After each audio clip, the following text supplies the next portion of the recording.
On episode 5 of Convergence, trigger warning, we discuss a pretty gnarly car accident, although thankfully everyone walked away from it. And meta trigger warning, we talk quite a bit about trigger warnings. Oh, and I quit working on Bramble. Okay, let's go.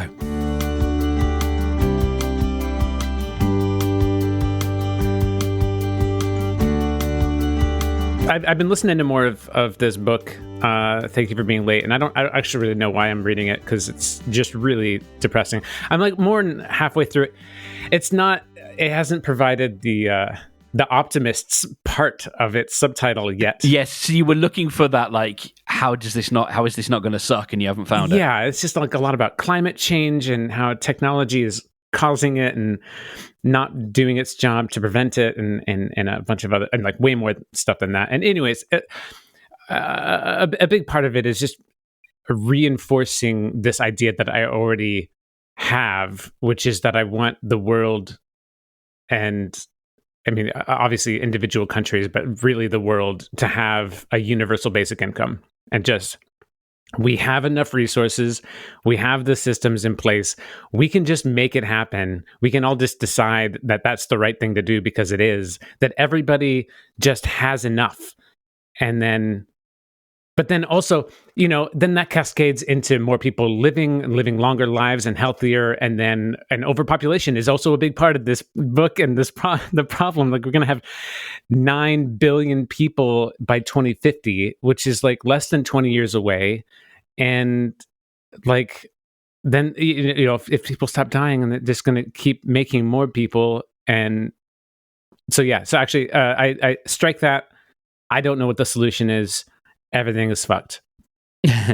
I think I think about the whole universal basic income thing, and about, I guess, what we might call welfare in general. And I don't think it's a money problem. It's an ideological problem, and it's a judgment problem. I think there is so much. I mean, over here, there's class that is an issue, and I think maybe it is in the States as well. I don't think the States is as class obsessed as we are. Yeah, we just label it differently, but yeah. And I think, so this came up this week, in that the Chancellor, the person with the money, with the purse strings, is enacting legislation that says, if you have been out of work due to your disability, and you've been claiming benefits as a result of that, then if you don't engage with, basically they're going to try and force you back into work, and if you don't engage with it, then you'll lose your benefits, which is a fundamental and deliberate misunderstanding of what those benefits are. They're not benefits to enable you to. They're not benefits tied to your productivity, and that's the problem. That ideologically, they want to, and by they I mean, our current government, which happens to be the Conservative Party, they want to tie your worth as an individual, or your ability to live as an individual, to your ability to produce to the GDP. And if you can't produce, if you can't add to the GDP, then you are a blight, you are a problem, and we don't want to support you. And that is an ideological issue that you can't make by saying, a universal income, because they don't want to solve that problem. Because there are people who believe that disabled people fundamentally are kind of just, get in the way, and they're just a drag, basically, and we want to crack on and do what we want to do. And I don't think it's necessarily like on a personal level people believe that, but I think on a systemic level, when you get enough people who have a shared ideology, I think that's the ideology that comes out of the machine. I don't think people are that cruel, but they create cruel systems. Yeah, on an individual basis, a person is like, oh no, I want the person to be just fine. But on a systemic basis, people are like, yeah. So I was playing a few months ago. I was playing the bedtime game of what would you do if you won like £1 million, and someone asked you what you were going to do with the money. And you wanted to have a nice charitable answer. And yes, we can talk about cancer research and all these various things.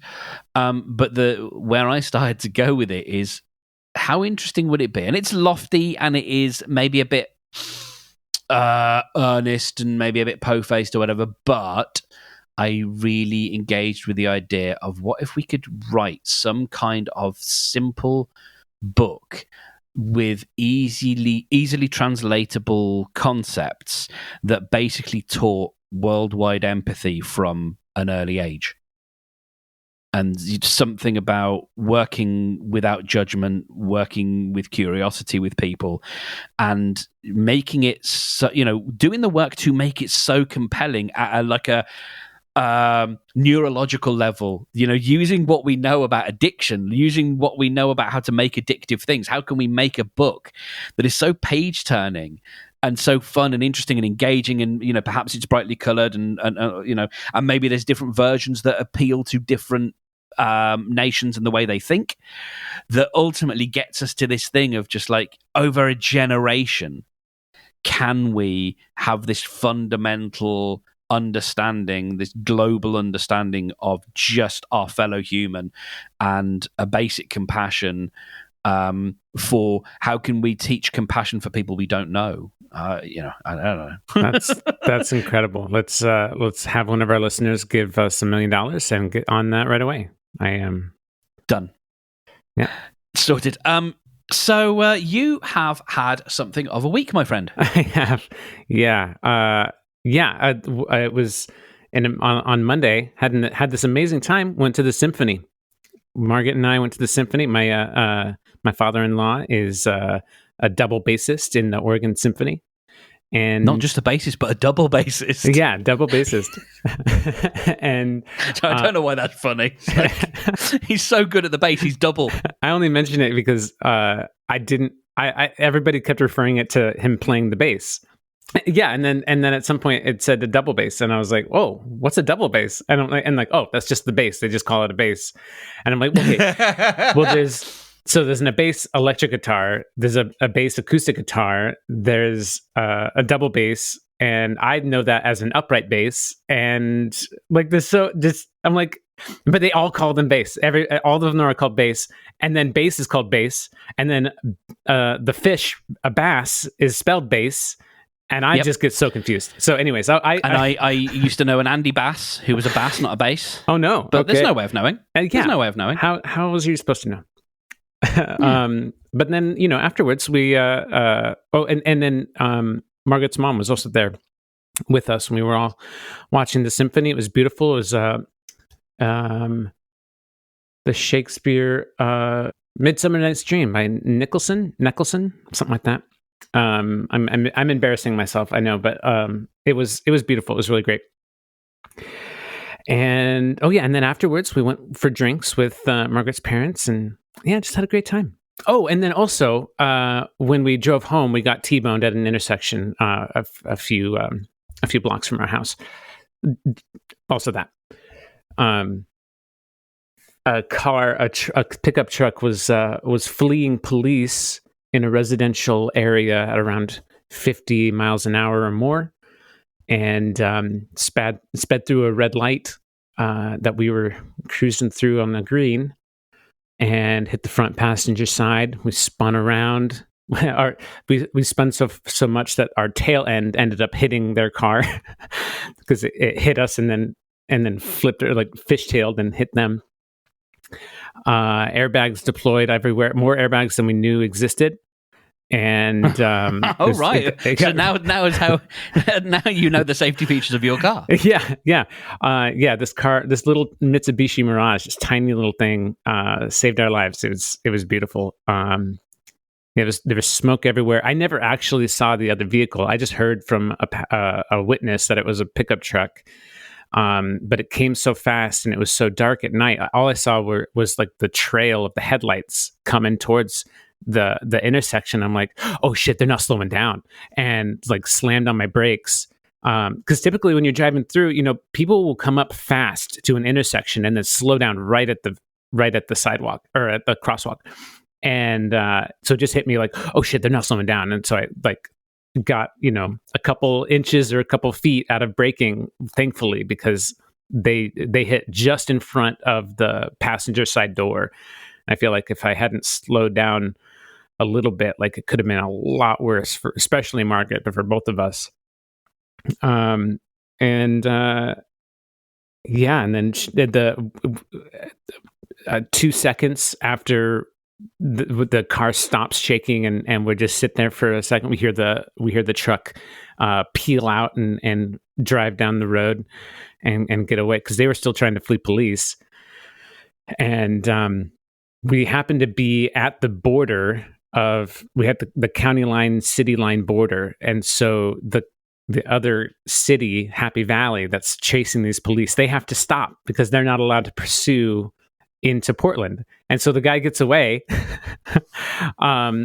which is just like, okay, well, if you were going to chase them up to the border, like, are you just trying to chase them out of your town? Like, is this what we're at right now? Because like, if you weren't in a high speed pursuit, then we wouldn't have gotten hit.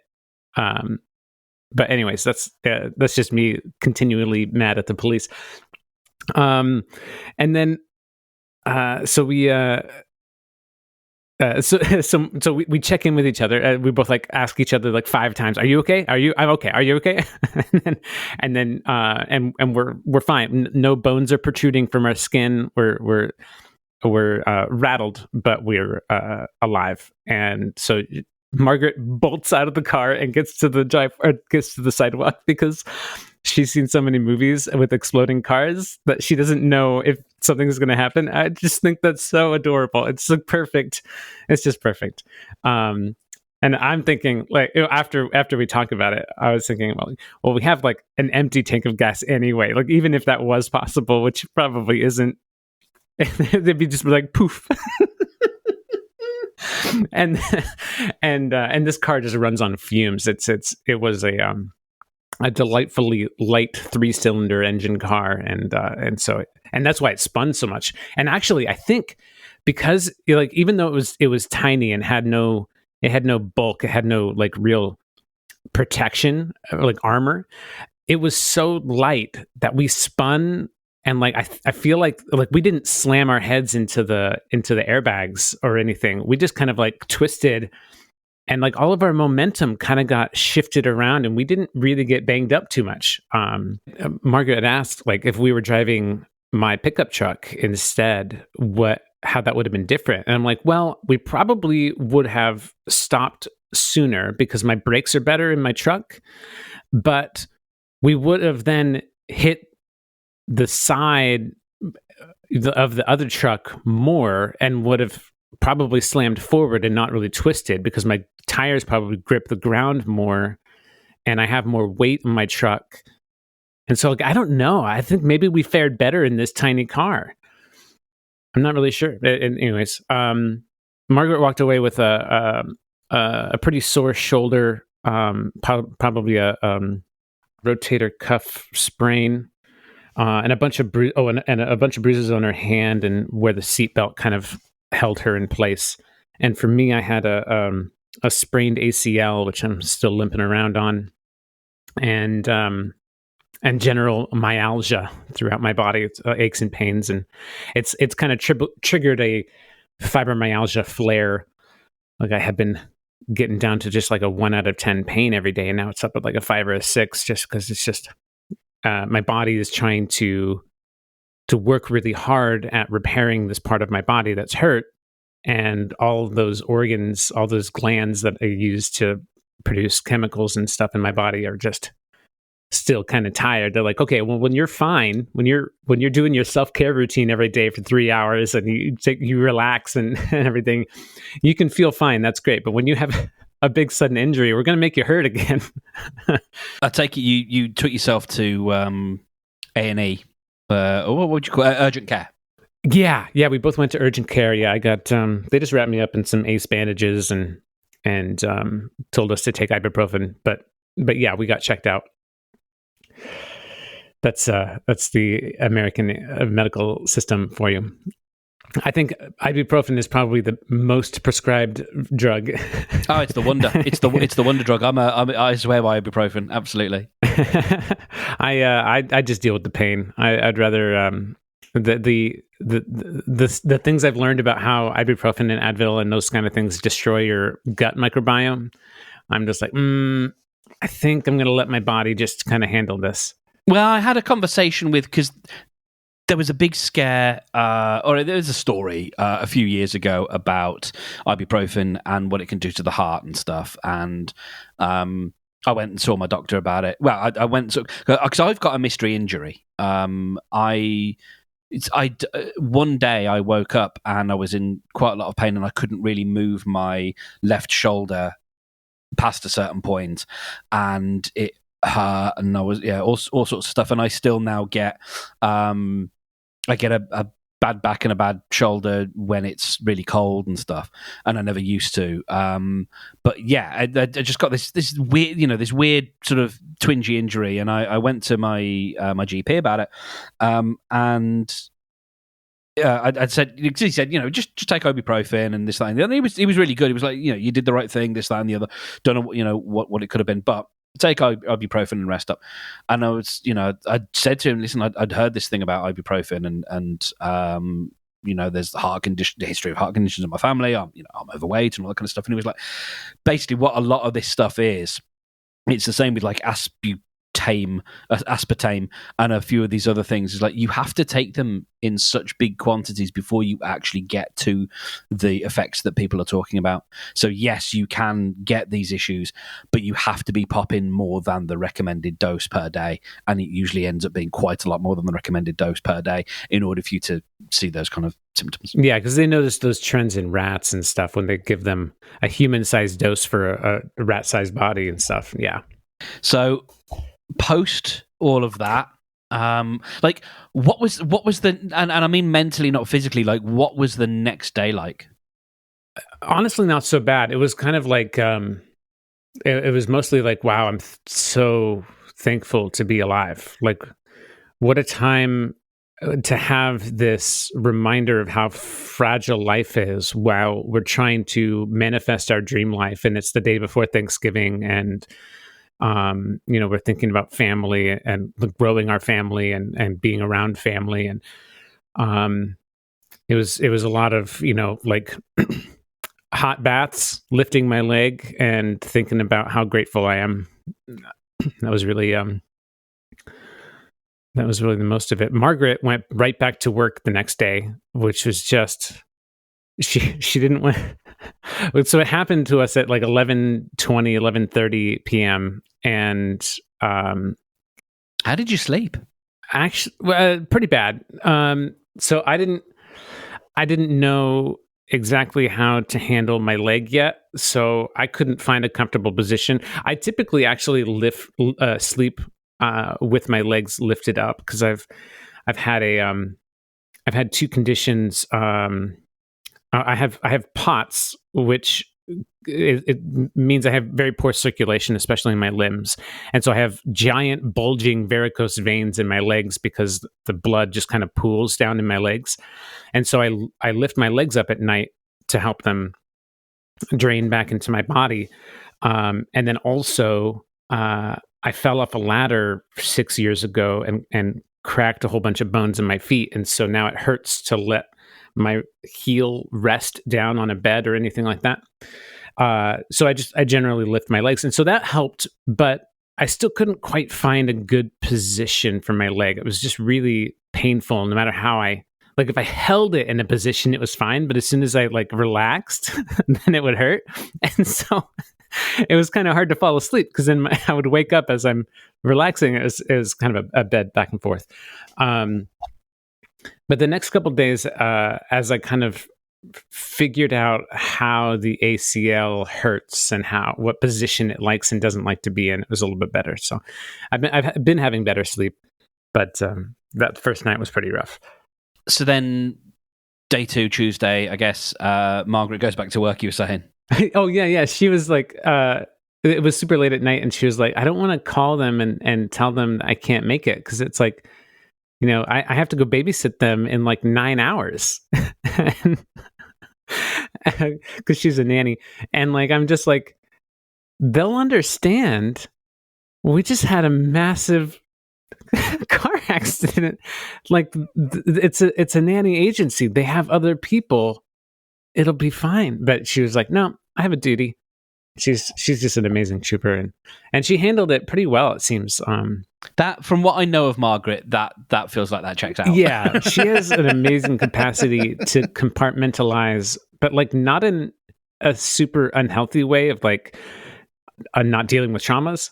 Although technically, I guess this is just not dealing with the trauma, but maybe delaying the dealing with the trauma. Yeah. No, she has like a 4.5 day weekend. Yeah, she listens. I love you. But yeah, so I did not go back to her. I cannot work. Maybe by Monday. We'll see. I don't know. And the car totaled immediately.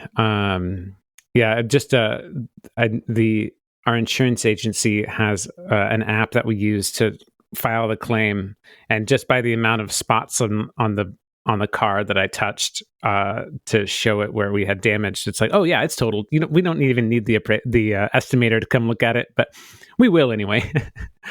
It was a 2004 Mitsubishi Mirage, so it's like a super cheap car and pretty old, and it didn't have a ton of miles on it. It was only like 150,000 or something like that, but there's not a lot of market value in the car. There's a lot of value to us, which is something. But now we had been talking about getting a family car, getting an electric or a hybrid, and so now it's like, well, universe, this is a hard lesson, but cool, we'll take this bridge to get to the nice car. Didn't have to deliver that quite so spicily. Yeah. Yeah, but it gets us going. It gets us out of our rut. We're definitely gonna have to take some action. But so I've been looking into the Chevy Volt, which is, man, it's a nice looking car. It's a hybrid electric, plug-in electric, and it can get 50 miles on electric alone. So most of our commuting would just be on electric, which would be really great. And then it can go up to 420 with the gas engine on one tank. That's good for the range anxiety then. Oh yeah. But we like to take road trips. We go to Montana, we go to Washington and some other places, and just, an electric car, I want that so bad, but the infrastructure to fast charge them is not super great. And just the flexibility of being able to still cause a bunch of pollution out of the back of our car is really wonderful. I'm just full. My head is always full of the pros and cons of everything, and I'm just like, yes, I'm thankful that we get to burn this resource that we pull from out of the ground and cause more CO2. And yes, thank you for the pollution we're able to cause. That's a reframing. Well, further to our discussion last week, I quit Bramble. Wow, it's end of an era already. It's less of an era, more an era. No, it wasn't an error. It wasn't a mistake. I have no regrets, but I would much rather end it too quickly than too late. And so, Saturday came around. I was, as you know, we were talking last Friday. I was so exhausted. I was really tired. Spent too much time dancing with the universe, and so over the weekend I did nothing. I made a delicious chili con carne macaroni cheese. Mm. Ooh, oh, yeah. Yum! Oh my god, it was. I described it on Instagram as food so comforting stroked my hair and told me I got this. It was that kind of level of comfort food. Like I got the real sense that it just wanted to wrap me up and tell me how wonderful I am. And so I watched a bit of TV and sent a difficult email to essentially the one other person who was using Bramble sort of out in the world and said, hey, let's not. Let's find you a new home. Yeah. And it's not you, it's me. Exactly. It's very much that. It's just that really what I said last week of kind of realizing that there are things that need to be done and I have no inclination to do them. Not no inclination. That's not true. There are other things I would rather be doing. And if I'm feeling that right now, and other things that I talked about, like the fact that very few people industry wide or outside of the industry were like, yeah, this is a good idea. And then it was just lovely to reflect on the things that I no longer need to care about again. Like, I don't have to have a professional interest in what YouTube decides is a podcast or not. I don't need to care anymore. I don't need to care too much about the blockchain or whether I want to do something with the blockchain, which I don't, or various other things. It's nice not to have to care about those things again, and to put my stuff back somewhere where I know it will be safe and I know it's in really good hands. Like I spoke to the guys at Transistor who were hosting all of my stuff before, and I hadn't realized this, but I should have just asked them in the first place, like, can you just restore all my podcasts? And I'm like, yeah, they're all there. Like, we didn't really delete, they didn't go away. You know what I mean? We just removed them from your dashboard effectively. Like, no, there it is. It's all still there. And so it was sort of relatively easy to move back. And so hopefully there's no disruption. But so sort of did that over the weekend and Monday, got everything, back to where it should be. And it now means that I can spend more time doing the things that really feel like they are guided by what I want to do, guided by a bit of joy. I've got a video planned, a very small one. I've recorded most of it because brief sojourn over to Manifestation Corner as a kind of a test or whatever. And it's slightly knowing, like, I can see where the mechanics of this will work out kind of thing. Very early on, I put on my list of things to call in a Bluetooth self-heating mug called an Ember mug. I've heard great things about the Ember. Yes. So should any of my family or loved ones listen, this is not a slant on you, but I was hoping someone would get it for me for my 40th birthday, and no one did, and so that's fine. And so for whatever reason, there's just something about it that's really captured my interest. About just so the idea is you have this cup, and you can set an optimal temperature, and it will keep your liquid at that temperature always, and that's quite a thing, it turns out. For one thing, it means you drink less. You don't try to gulp it down when it's just at the right sweet spot. Yeah, or you don't leave it for too long and then just go, oh, okay, well, there's 2/3 of a cup or a quarter of a cup. I'll just slurp it down while it's cold. It's always at the right temperature. And so, yeah, there's something so... I don't know. I couldn't quite explain why it just felt so lovely. So I'd kind of put on my list. I was like, I'm going to call in that this mug is half price in a half price sale or something.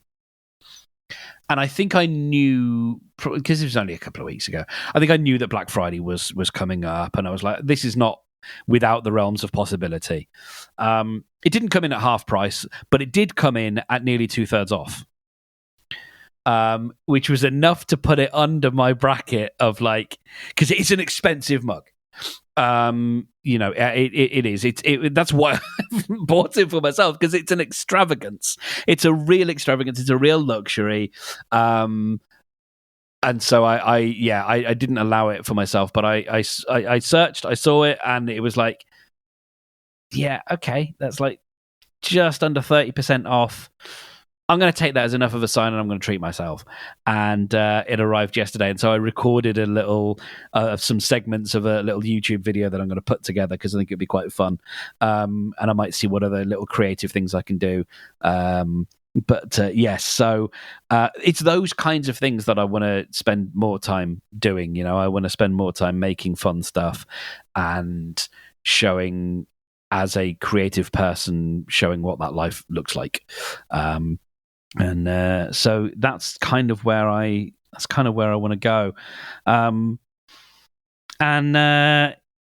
It was so yesterday I was having a conversation with a friend who is an Enneagram. I mean, as close to an expert as I can imagine, being that he's been studying it for 20 years. Oh, wow. Or, you know, it's been in very much his orbit, and he's been, you know, coaching around it and all that kind of stuff.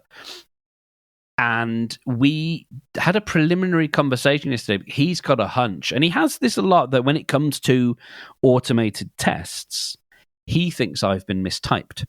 Okay. So he thinks I might be a 3 rather than a 9. That could be. Yeah, and that because the 369 triad. 369, exactly. I am 6 when I'm sort of strongest, and that's a bit more analytical. It's if I remember rightly, it's the loyal skeptic. So that's, you know, getting things done and being, I say, quite analytical. And then when I'm maybe seeking comfort or under stress, I tend to go towards the more acquiescing, let's all go along to get along, let's make peace, I don't want to cause any disturbance. And it was really interesting, the timing of it all, because we had this conversation, and I'd stirred up some stuff in my family WhatsApp group that morning about this disability stuff that I was talking about earlier, from our chancellor, and I wasn't prepared to I wasn't prepared to sort of just make peace and be conciliatory and say, oh, it's just me going off on one. Like, I was standing my ground, and I was kind of demanding that people engage rather than humor me. And I think that's related to the fact that this week I've felt really good. I felt really positive. I've been getting up on the right side of the bed every day, and there's, you know, a really good outlook at the moment. And I think something in that security is pulling me back from that 9-ness. And so it's interesting, you know, not that I want to cause conflict everywhere, but that I may be a little bit more comfortable in sitting with that ambiguity, or sitting in that, like, it's just, yeah, being okay and sitting in that conflict for a little bit. And so, yeah, it was only a preliminary chat, but it's something that we may explore more, because he's much more of a typing interview person rather than a typing test person. Because yeah, the tests I've heard as well are just, they're so based on your actions and not your intentions, that they can't accurately type you. And it's what you think of yourself, which is judged by how you feel about yourself at that moment. And when I did the test, which I think it was 18 months, 2 years ago, I was in a very different space than I am now. And so the answers that I give will be very different. And so without even knowing it. And so I'm quite intrigued, and something I want to investigate more. So yeah. That's really cool. Yeah. Another thing that I've heard is that you want to think about how you would react when you were 20, because that's after you've you've fully matured as a person, but you haven't really started doing any like self work or like honing and crafting and getting better than your default. It's kind of just like that's where your default lies, is the idea. Yeah, I don't like. I've got my writings from when I was much younger.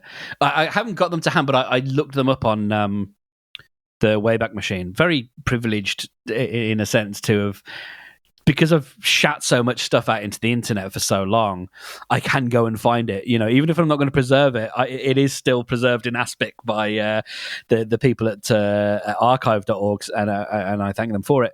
I wish that some of the MP3s and stuff that I shat out into the internet still existed, but they don't. Hey-ho.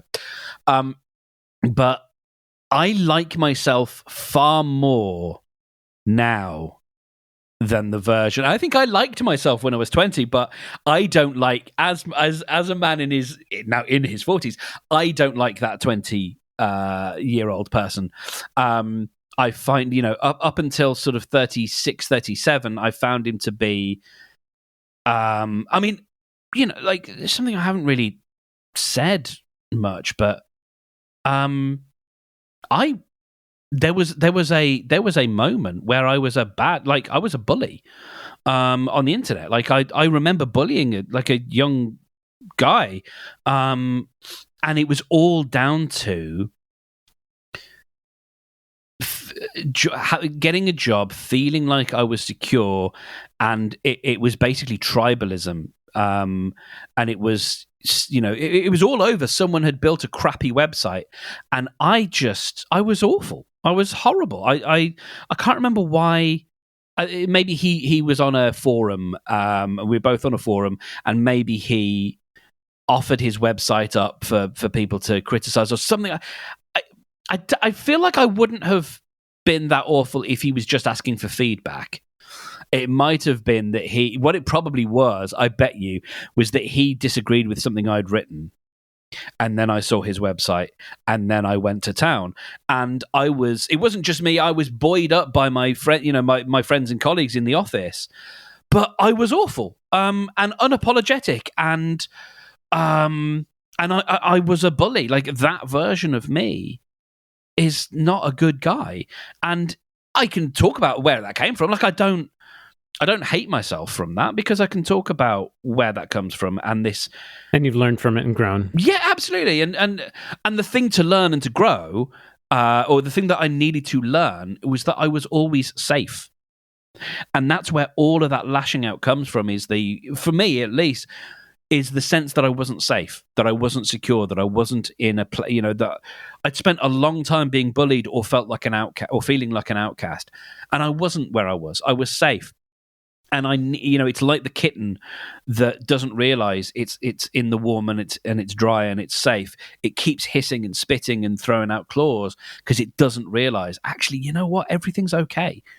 You don't need to be, spitting. And so I can look at that person with love, and all that kind of stuff. But at the same time, it's like, I don't want to be that person again. And so I don't know if I identify with me as at 20, but I'm sure there's a time where I was more of my authentic self. And for me, I think that is, well, see, that again, that's early childhood. That interaction on the forum, that was your action, and it's the underlying cause underneath, the reason why you would lash out that you were talking about. That's the part that you want to analyze to determine your number and think about that kind of stuff. So sounds like you're on the right track. I'm excited to hear what you guys talk about further.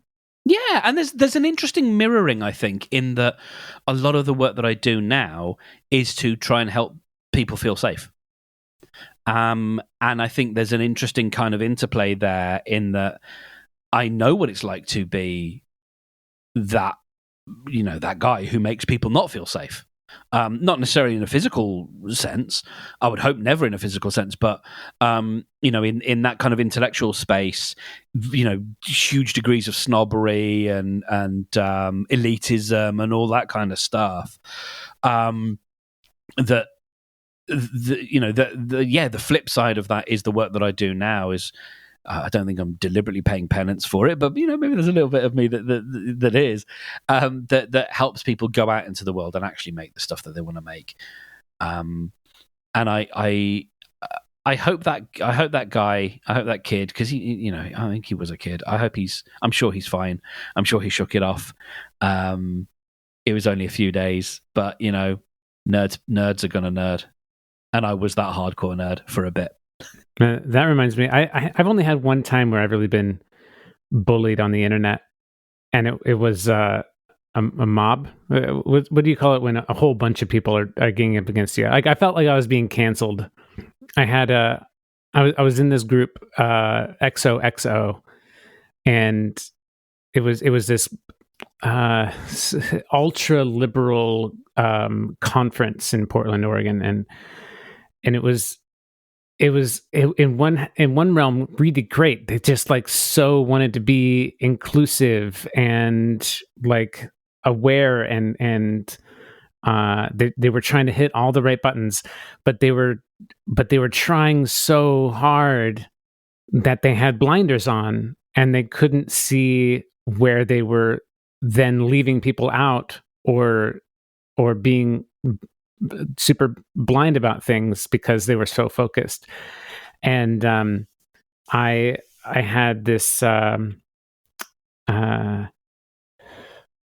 was working with two other guys, and we were going to make a podcast where three people were talking across the aisle. It was going to be me as a leftist, my friend who is super like kind of very knowledgeable but apolitical as kind of a centrist, and a conservative friend who's going to be on the right side and who's going to offer a view into that. He was more libertarian than Republican, but he was very like he's from the Southeast, and he was just imbued in that culture and could offer that perspective. And we were going to try to have this common ground conversation. And now the political culture, I think that would fly a lot better. But at the time in that group, it was anathema to allow anybody who was remotely red, remotely Republican, remotely right-wing to have any voice at all. Like, they have already spoken. They don't get to speak anymore. They can't stop. And in addition to that, when I was asking for feedback about this idea and how I could do it right, I wanted to do it like, I wanted to ask the questions like, hey, before I do this, help me do it the right way. Like, how can I do this in the most respectful way? Which I think is like, how are you gonna hammer down on a guy? How are you gonna mob a guy for asking the questions on how he wants to do it right? But anyways, that's beside the point. Oh no, I think that very much is the point. But yes, I mean, it very much is the point for sure. But also, I use the term POC for my friend because he, I mean, that's how he's referred to himself. But he's not white, and it didn't really matter to him in this context to share his full ethnicity with everybody. But then I got told that it was super disrespectful of me to use that term to describe my friend because that's too generic of a term. It's disrespectful because it's generic, and it's not. It's like, oh, you're just saying not white? Like, oh, great. Wow. Be so proud of you have a non-white friend, that kind of thing. Like, and I got torn to shreds, and they moved it over onto Twitter. And like, I had a couple people, a couple of the white guys that have also been gang mobbed by this group that were like, yeah, dude, we feel you, you did nothing wrong. But so I had a couple people that were kind of showing me that I wasn't insane, but like all these people that I had just spent a few months admiring and looking up to and trying to mold myself after, because I wanted to be this good liberal, this good leftist, and this open-minded person. And all of a sudden I'm being torn to shreds because I wanted to ask some questions. And also, like, I was getting in trouble because I was asking questions and not just looking it up myself. And I'm like, this is what this Slack group is for. Like, why are we in the Slack group if we're not going to ask each other questions? I don't understand at all. And they were just like, yeah, exactly. You don't understand. Get the F out. Just like, what in the world? And so like, so it came to the point where they're gonna ban. They tell me, okay, yeah, we need to ban you from this group. And I'm like, all right, just wait a sec. I want to take. Can you at least let me take screenshots of all this conversation before I go? And he's like, yeah, you should, because you should learn from it. And I'm like, I certainly will. I certainly will learn from this. And so I did. And I look back on those now, and man, they look insane. Those people are insane. And like, I've shown it to some other people, and they're like, yeah, you did nothing wrong. This is gross. And I definitely I did my best when they were saying their comments. Like, another layer, another aspect of it was that I was being too defensive with my replies, and I was trying to, like, I feel like I was pretty mild, like, in my defensiveness. I'm like, oh, okay, thank you for that feedback. That's really interesting. I'll take that into account. I think you're misinterpreting what I'm trying to say, and this is kind of my message. Trying to be incredibly gracious and effusive even, and yeah, it was a devastating time. I abandoned the project. I really disappointed my friends. And no, you didn't. I don't know them, but no, you didn't. No, I did. We kind of became I discussed it with both of them ad nauseum, and like they understand, and they felt bad for me and stuff. But I also, like, the three of us grew super far apart. Like, we didn't really stay in touch where we would have, and it was a pretty big bummer, and it was, definitely instigated because of that attack. But I get what you're saying as well. Like, they weren't upset with me, but because of my trauma from that event, I had to pull out, and that was hard. And also going into it in general, like, I was in a pretty unhealthy place. I was in a very unhealthy relationship. I was in a very unhealthy place with my body. I was not nearly as loquacious and talkative as I am now. Like, now I'd be much more able to have those conversations and be with it in the conversation, to be able to counter people and bring up facts. Although now I'm completely out of politics and not able to have that conversation for different reasons. But I was already struggling with the idea of even being capable of doing that podcast and representing my side of the argument well enough. And then getting torn to shreds just made me realize, oh, definitely I do not have what it takes to have this conversation. And so it was destroyed. And I was so excited for it too, because I had three things that made me, outside of the fact that I was excited to have the conversation with my buddies. I had an excellent name for the podcast, In Pod We Trust. I had an excellent icon, like a podcast artwork for it. It was a quarter that on the US quarter, it says, In God We Trust. And I photoshopped the G to a P, and it said, In Pod We Trust. And it looked so good. I am not a Photoshop guy, and it looked so good. I was so proud of it. And then I started a Twitter account, and I got like 1,000 people following before we even had a podcast episode out. And I was just like, oh man, they're thirsty for it. Oh, this is going to be exciting. We can actually do something cool. This could take off. And then I just abandoned ship because I got yelled at. So there's two things I'd like us to go. Two places I'd like us to go. The first place, I think we have to sit with the emotion of that. And we have to sit with the feeling of that, of how cruelly that played out and how cruelly you were treated, and that feeling. Because, listener, if you perhaps don't know Brendan, the things that he was being, I mean, no, that look into this man's heart, and you don't see someone who wants to do anything other than try and understand and bring people together and share love. That was true. That's always been true from when I've known Brendan, and the Brendan I know now is very different from the Brendan I knew then. But that was still the Brendan. That was still Brendan. And so, I really want to sit with that for a moment, or not sit with it, but acknowledge it and acknowledge the hurt and how roughly you were treated. I appreciate that.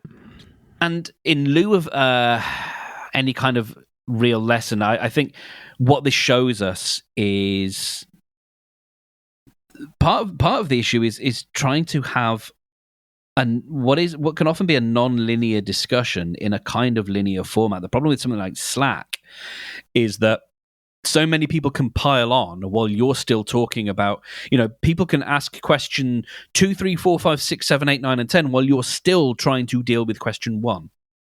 And as you're doing that, they are piling on more and more and more. And it's all to do with, I think, and I kind of think it brings us back to the point right at the beginning, is it has almost nothing to do with the issue. It has everything to do with this tribal need or this ideological need to decide what people are, to decide their value, to make a judgment about a person before actually properly engaging. And I think I wonder whether, and these things, the tools weren't as ubiquitous when this happened as they are now, but I wonder whether now an approach would be to say, okay, we've got a choice here. Either you can continue piling in on me and I'm going to leave, and that's me done, but you can continue having a go at me if you like, or tomorrow at noon I'm going to open a Zoom room and we can actually have a conversation, or we'll do it over Discord, or we'll do it over Slack chat, and we can do this one at a time, where you can come to me with what you believe I said that was wrong, and I can talk to you about the thing. And it doesn't have to be defensive, but one at a time. And if you don't want to engage with that, then you actually don't want to know more. Because like you said, you don't understand, therefore you should leave. This, to me, and this was sort of the point that actually I was interested in getting into, but it was important that we address the emotional point first. There is I think a really pernicious and corrosive and really damaging and ugly part of what has now in conservative circles been called woke culture.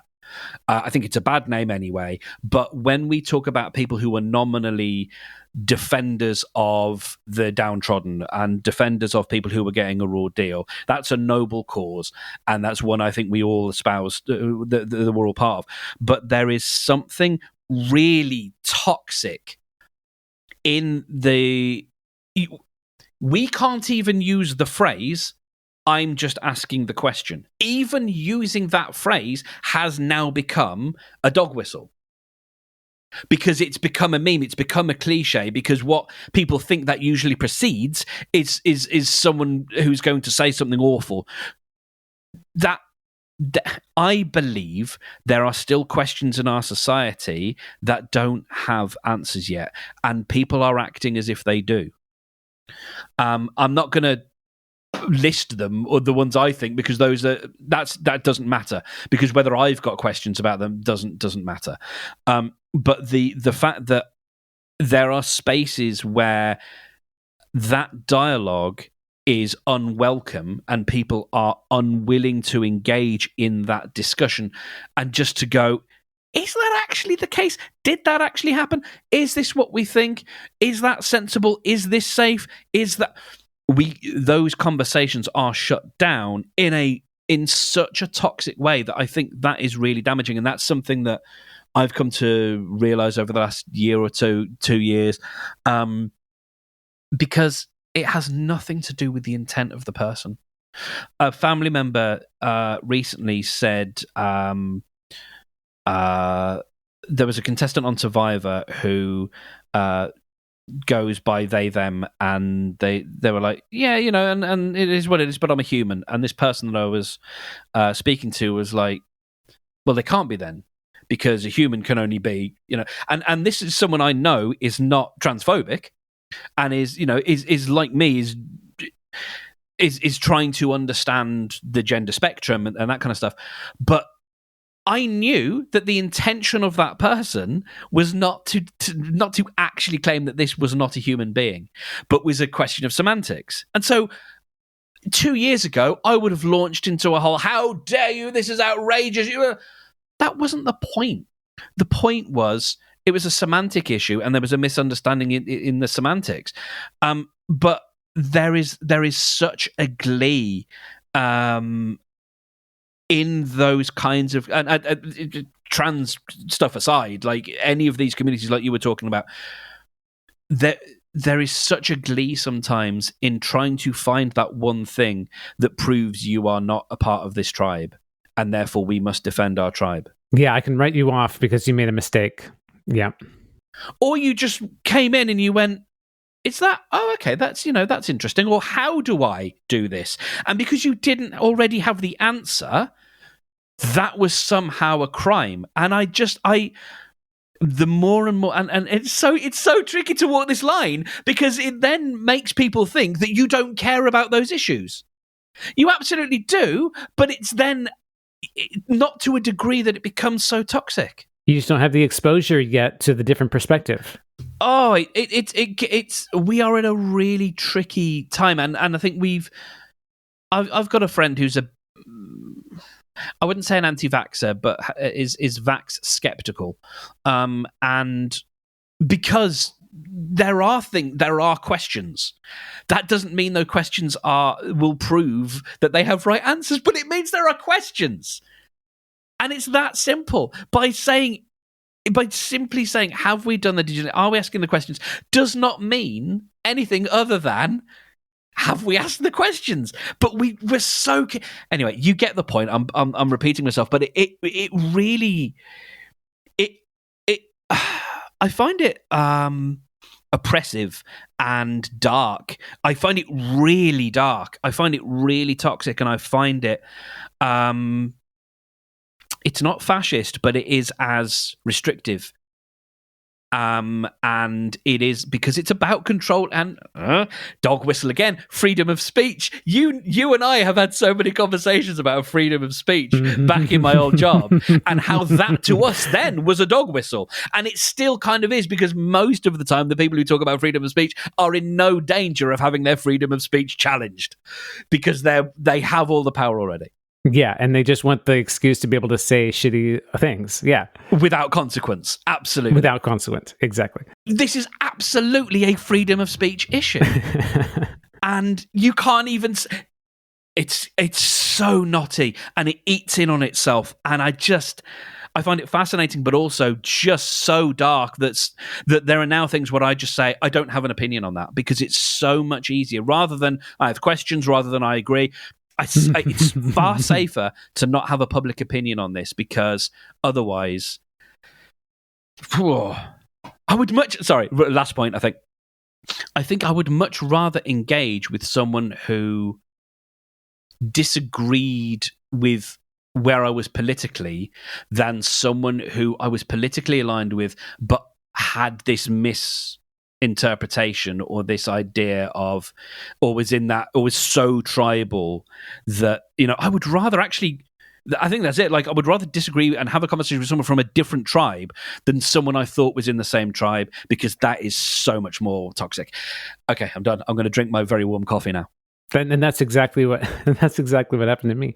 One thing that I find relieving about our post-woke culture era, which actually I don't even, this might be outdated, but this is where I left the internet.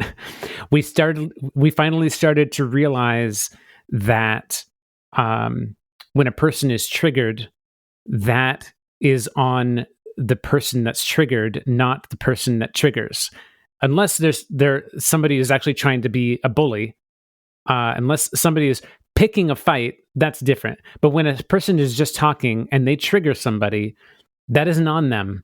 That's on the person who is triggered, because they have whatever issues that they haven't worked on yet. And we all have issues that we haven't worked on yet. That's what we're trying to do here in TBM. That's what we're trying to do in our daily lives as conscientious people, conscious and conscientious. work on our own traumas and not let them affect other people in our daily lives.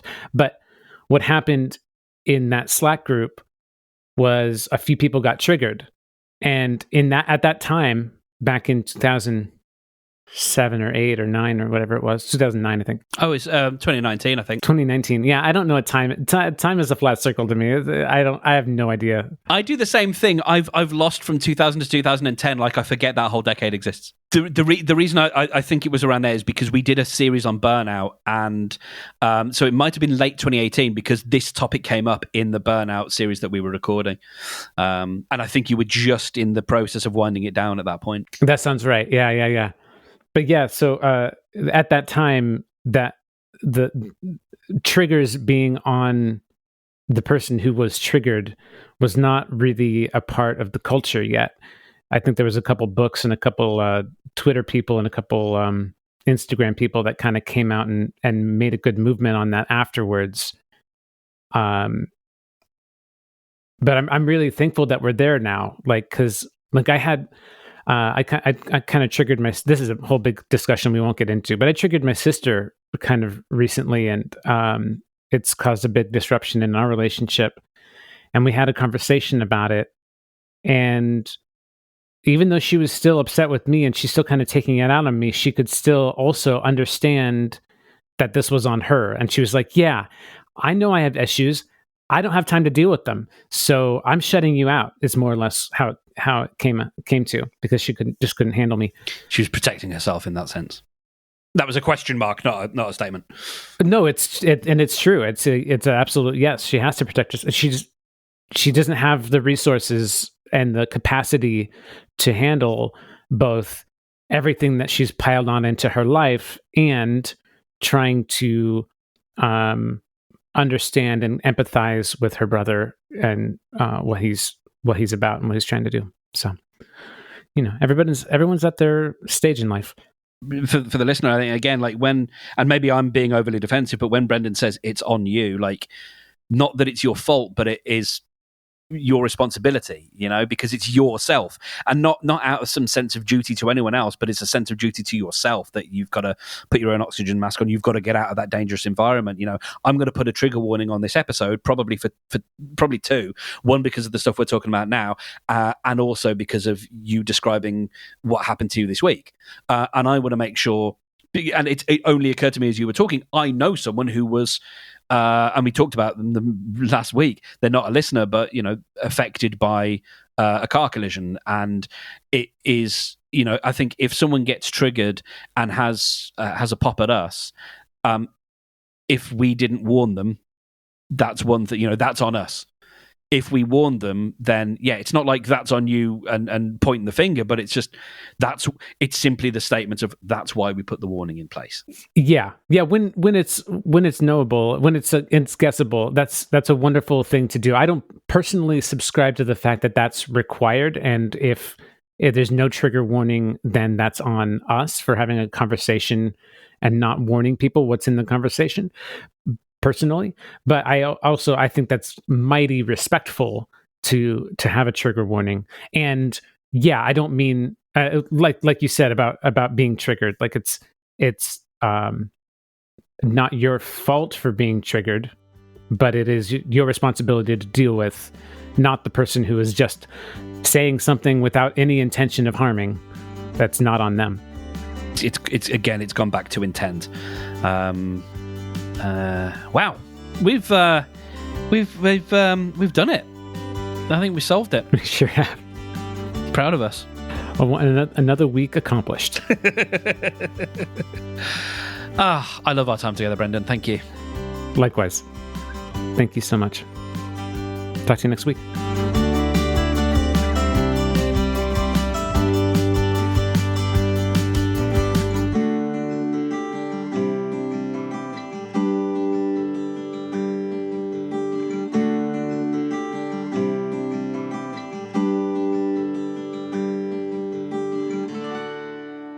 I saw a TikTok today of a woman who'd painted her husband's like a den or whatever, and he was building a bar, and he's a big Simpsons fan, and she painted this really well put together sort of mural of Moe's Tavern, and so you've got Moe and all the people, and it looked really good. And I was kind of I felt for her because the boyfriend came down, and I don't know, maybe he'd already seen it, but it was just like, oh babe, that's great, and I'm like, I think it deserved more.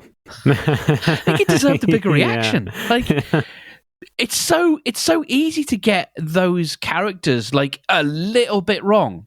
Oh yeah. Do you know what I mean? Like, it's so easy to get just a little bit off, and then it's ruined. But they looked perfect. Yeah, I don't know. Maybe he just knows his wife's skill so much that he's not surprised. But like, it just felt a bit like, oh come on, give it a bit more, a little bit more. Yeah.